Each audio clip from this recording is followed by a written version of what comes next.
The Raft by S.A. Bodeen. Chapter 48. Tears blurred my vision, and I sobbed so hard my stomach hurt. I wiped my eyes, wincing at the pain, when I touched my left one. I sat up. The yellow suit was still out there, about 50 yards offshore. I took a deep breath, which came out a racking shudder. Getting to my feet, I waded into the water, leading with my right side so I could see. I kept going, to my ankles, then my shins, my knees, and my waist. The suit was still a ways off. I looked down at the water. A drop of blood fell from my nose, just a momentary dark spot in the water before it dispersed and disappeared. Another did the same before I pulled up my shirt and held it to my nose. With a tentative step, then pause, step, then pause, I kept going. By the time the water reached my chest, I was almost to the suit. I sensed something to my left and had to turn my whole head to see that side. Nothing. But the word popped into my head. Monster. Stop it! Keeping time with my quick, shallow breaths, my heart pulsed in my ears. Whoosh, whoosh, whoosh. The suit was a mere step away. Whoosh, whoosh, whoosh. But the water was a little cloudy out there. I couldn't tell for sure if the depth was the same. But I only had to move a little bit, not even a whole step. I clenched my fists. Whoosh, whoosh, whoosh. The suit could mean rescue. Salvation, getting off this stupid island. I went for it. The bottom dropped out, and I sank, kicking until I came up sputtering. Lashing out, I hit the suit with a hand. Jerking back at first, I realized it would keep me up. With a hand, I grabbed a hold, and the buoyancy helped me right myself. I took a firmer grip of the arm, trying not to think about what I was holding, and started kicking for shore. Again, I sensed something, but this time it was my right side. Nothing. Again, the word popped into my head. Monster. The waves helped my progress until I was able to touch the bottom and walk again. And I breathed a sigh of relief when the water was finally just a bit above my waist. Almost there. With one hand, I dragged the suit behind me as I walked, fighting the waves. Then, suddenly, I was tugged backward and lost my hold on the suit. I turned my back to the shore to grab it again, but the suit was gone. Nowhere in sight. I froze and stopped breathing. Bloop. About 5 yards away, farther out from the shore, a black boot from the suit popped up. The top of it spun toward me, revealing torn flesh and white, pointy shards of bone. Adrenaline exploded, and the resulting heat flushed through my body as my banging heart felt like it would erupt out of my ears. A dark shadow appeared underwater. The tiger shark surfaced and took the boot in one gulp. And I couldn't think for the sound that wouldn't stop. The sound hurt my ears and my head and my brain. Screaming. The sound was me, and I couldn't stop it. Move! Max! Max was telling me to move. No, there was no Max. Not anymore. It was just me. Me telling myself to move. Robbie, you have to move. But I couldn't. And then I turned toward shore. Max stood at the water's edge, frantically beckoning to me. Robbie, if you don't move, you will die. And I did. Move, that is, not die. But any moment, monster. And I was running. Grab me. Splashing. Bite me. Crawling. Pull me back in. Scrambling. Chomp me in half like the seal. My screams, though becoming ragged, were still so loud they nearly drowned out the heartbeat pounding in my ears. On the beach, Max still beckoned to me as I clawed my way through the water and didn't stop fighting or screaming. Not even when I reached the sand, dragged myself up away from the water, and collapsed in a shivering heap at his feet. Pushing myself up, I looked back at the water.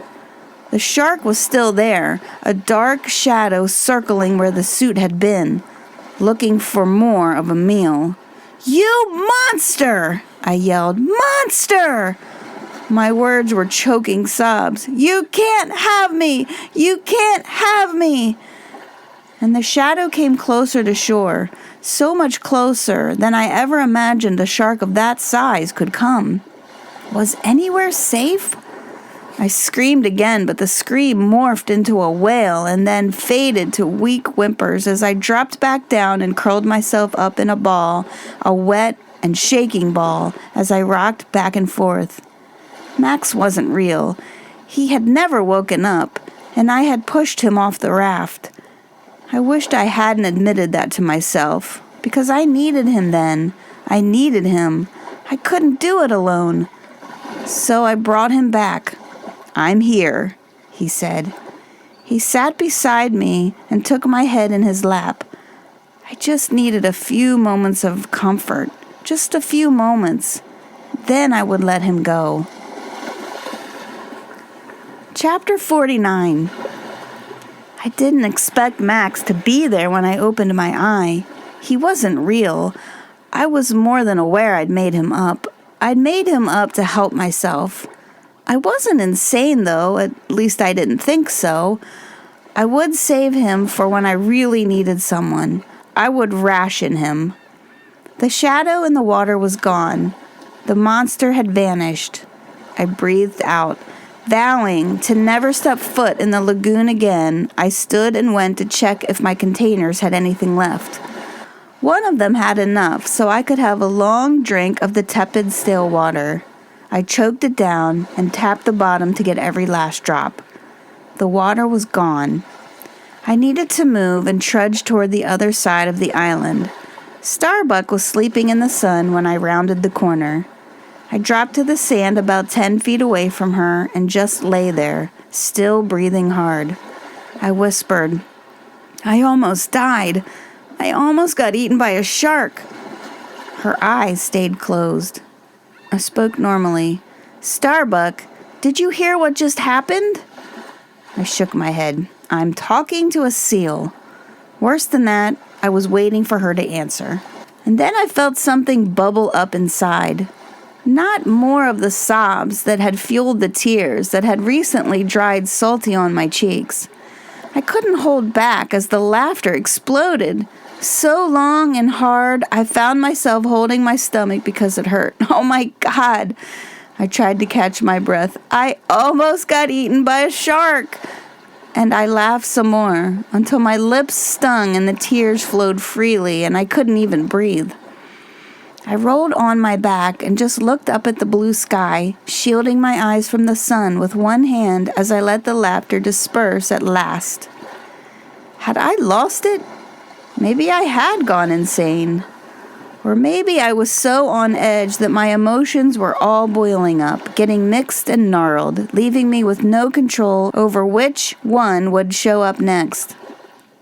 Or maybe I'd just run out of fear and grief. Laughter was all that was left. So, taking a deep breath, I let it out.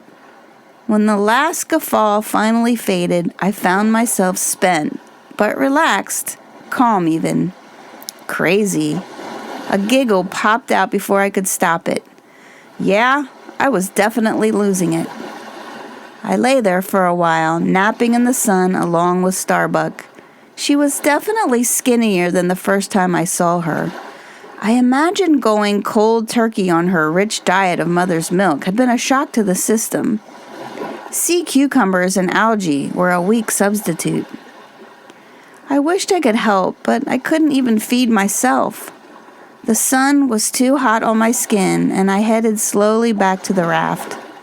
I thought of all the food I'd eaten in my life. All the food I'd wasted in my life.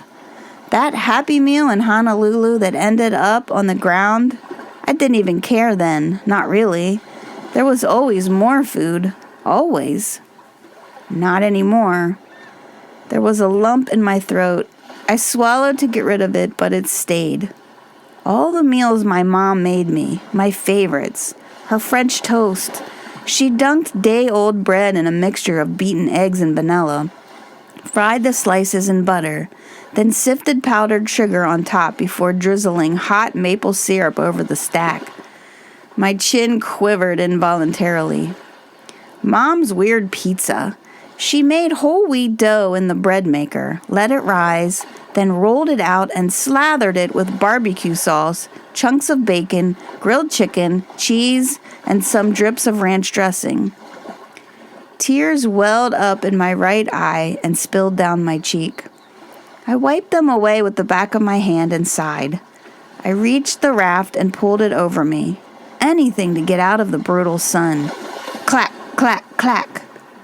One of the few remaining albatross chicks stood a few feet away, warning me not to get too close.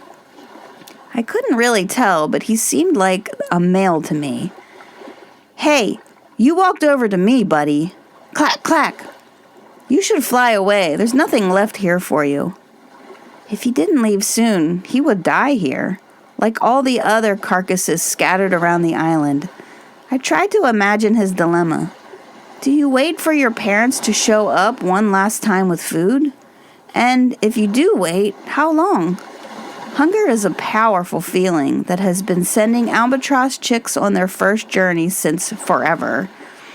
But wait one day too many, and you'll be too weak to fly. I could empathize with that. How long since you ate?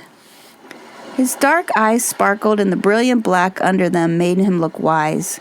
His new adult feathers ruffled in the wind, and the last bit of silvery baby fluff barely clinging to the top of his snow-white head.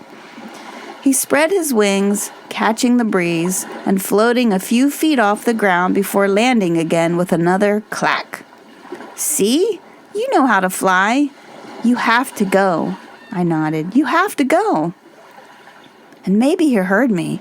Maybe he understood, because with one shrill call to the sky, he spread his wings, caught the wind, and deftly flapped his way out above the lagoon. I applauded. Go, dude, go!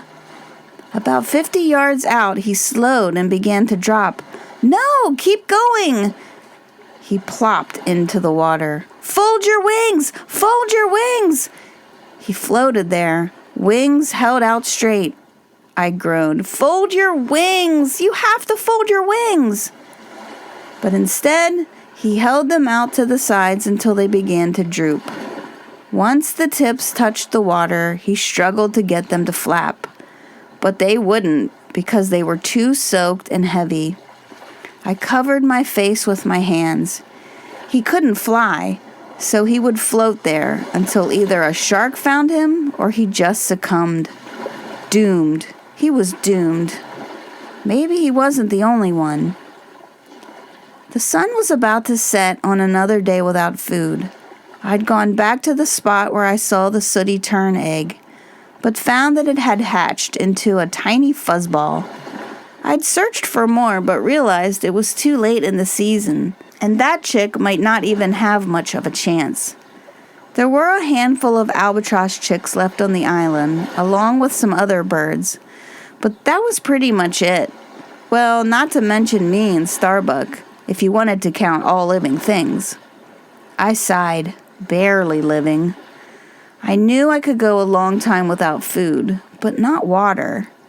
I pinched the skin on the back of my hand, and it was slow to return. It better rain soon.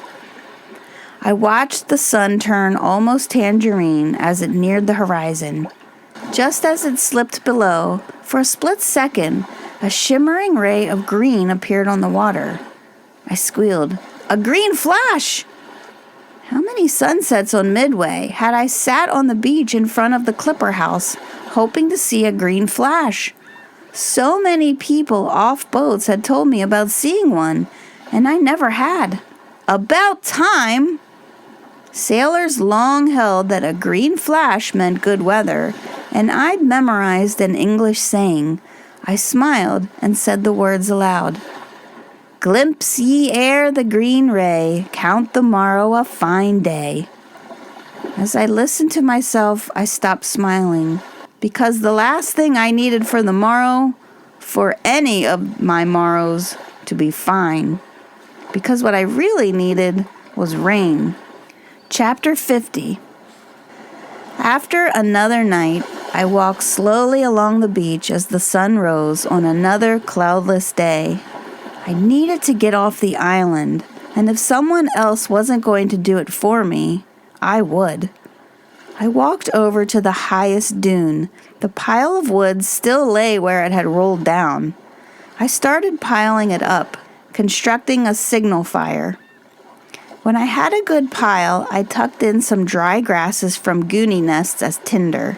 One spark, and if all went well, the pile would burst into flame.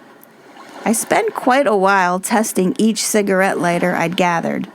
When I didn't get a spark, I broke the top off with a rock and poured any lighter fluid into an empty plastic Pepsi bottle that was too moldy and gross for me to use for drinking water.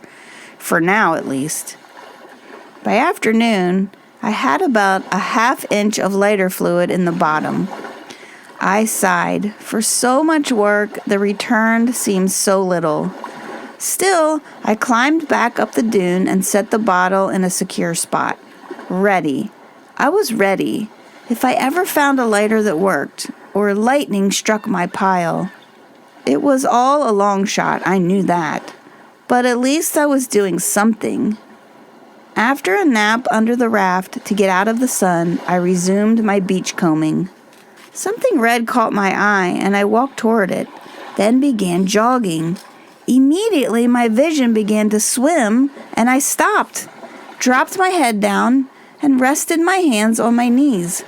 I rested there a moment until I caught my breath, then walked slowly over to the object. I poked it with my toe and grinned. Santa Claus! My Santa Claus! I picked him up. When I went over the reef in the raft, he'd been in it. He made it ashore. But did anything else? What would be the most useful thing from the raft? If I could only pick one, I'd pick the coastal commander with the flares and the mirror. I could start a fire with one, couldn't I? Yeah, the mirror would be great. As I kept beachcombing, I wondered how long Santa had been there. Had I missed things among all the marine debris? The only thing to do was keep looking, and I focused on the area where I found Santa. New garbage seemed to pile up every few hours. A glint of something caught my eye. Whoa! Forest green glass, about the size of a basketball.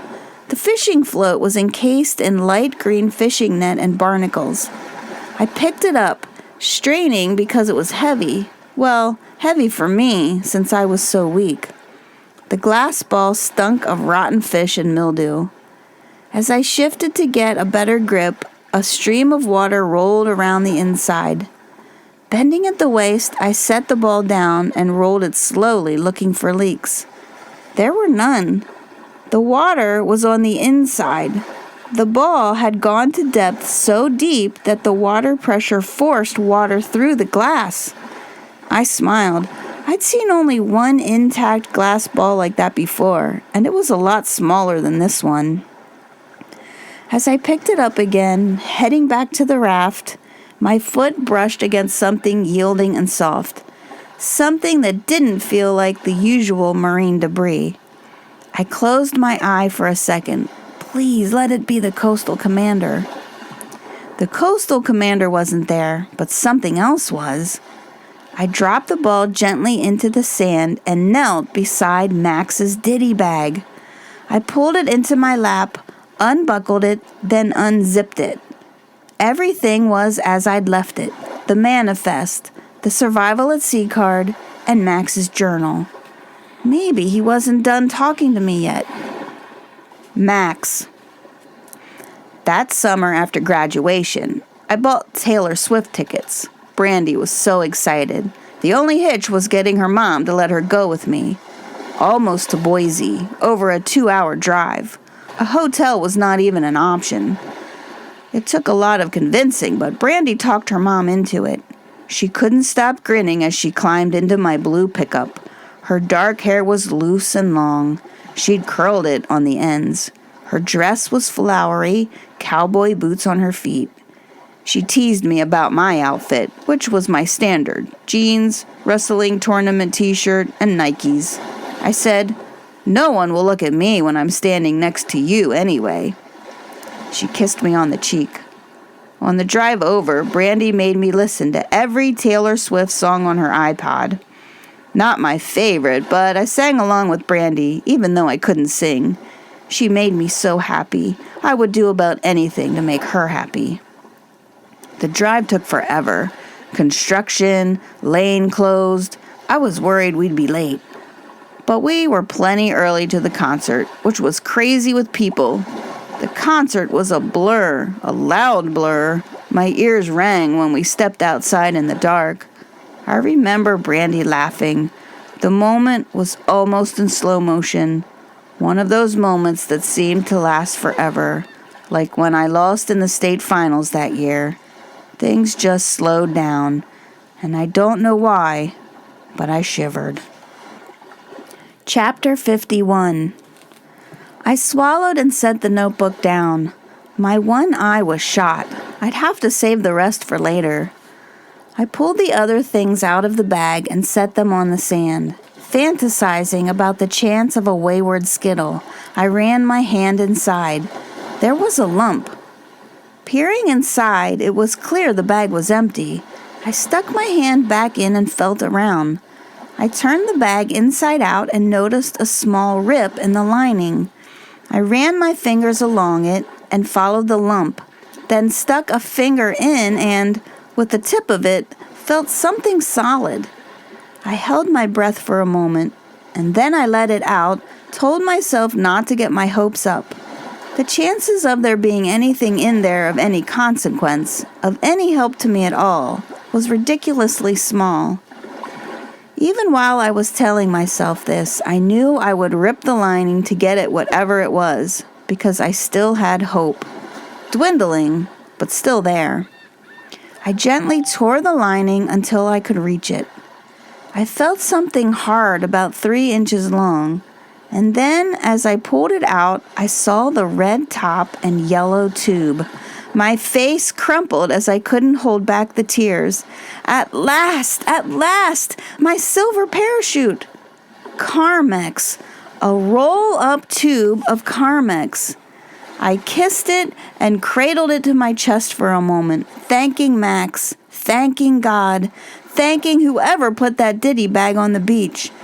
And then, with a snap, I popped off the cap and inhaled the camphor and menthol, then smeared the warm salve on my lips. My smile stretched out my lips so far I had to apply Carmex again just to cover them. The relief was soothing and immediate, and I couldn't stop smiling. With a finger, I took some and dotted it onto my nose. I couldn't believe it was possible that I'd ever missed the Carmex in the first place, but it had to have been there all along, right? Making sure I hadn't gotten any sand in the tube, I closed the Carmex and shoved it deep in my pocket, then returned everything else to the bag and set it on the raft. My excitement over the find gave me a little burst of energy. I walked a little ways down the beach before the burst waned, and I plopped down in the sand to rest. Some lighters were within reach, and I used the washed-up stick to drag some others close enough for me to grab them. I had found several when one caught my eye. At first I didn't even know it was a lighter, because it wasn't like the others. It was decorated with a portrait of Marilyn Monroe. I stuck it in my pocket with the Carmex. When I felt rested, I stood up and kept walking. As I rounded the beach where I'd washed up, I saw one albatross standing on the bank. She flapped her wings, called a little air, and then landed again. "You'd better go or you won't make it." Not wanting to watch another one die, I kept walking. My stomach rumbled and I turned back. She clacked her bill, but made no move to fly. She was going to die, plain and simple. And if I didn't eat soon, I would probably die too. The survival at sea adage flashed in my head. Eat any bird you can catch. She was going to die anyway. I took a slow step back toward her. Could I catch her? I took another slow step and she just looked at me. I could try. With a burst of energy I didn't know I had, I leaped up the bank toward her. But with a rush of flapping wings, she flew over my head out to sea. I whipped around, disappointed at first, but then I watched her go. She flew about 50 yards, landing exactly where the other one had landed.